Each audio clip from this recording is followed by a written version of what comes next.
नमस्कार, मी वृषाली आरोग्य मंत्रामध्ये तुमचं स्वागत आहे.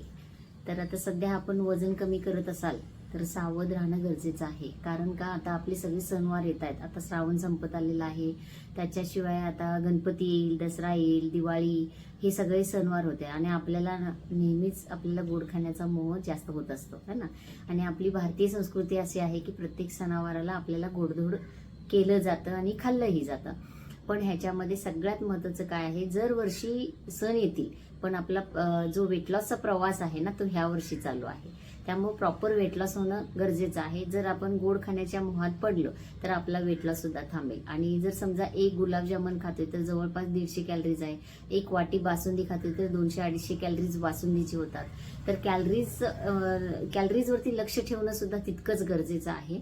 आणि ह्या कॅलरीज जर बर्न करायच्या म्हटल्या तर आपल्याला जर चालायचं म्हटलं तर 30 ते 45 मिनिटं जलद चालणं गरजेचं आहे. त्याच्याशिवाय सायकलिंग जर आपण करत असेल तर 30 मिनिटाचं सायकलिंग आणि त्याच्याशिवाय जम्पिंग जॅक्स वगैरे आपण असं काही करत असेल तर ते 20 मिनिटाचं करणं गरजेचं आहे.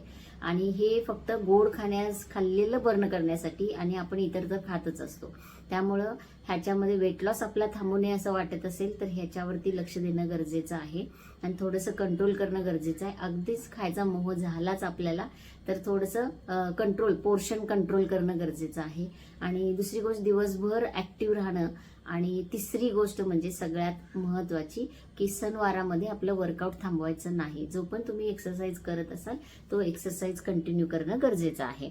आणि ह्याच्याबद्दल तुम्हाला अजून काही माहिती हवी असेल किंवा तुमच्या वेट लॉस प्रवासात जर माझी मदत हवी असेल तर तुम्ही मला ह्या नंबरवरती कॉल करू शकता. Thank you so much. नमस्कार.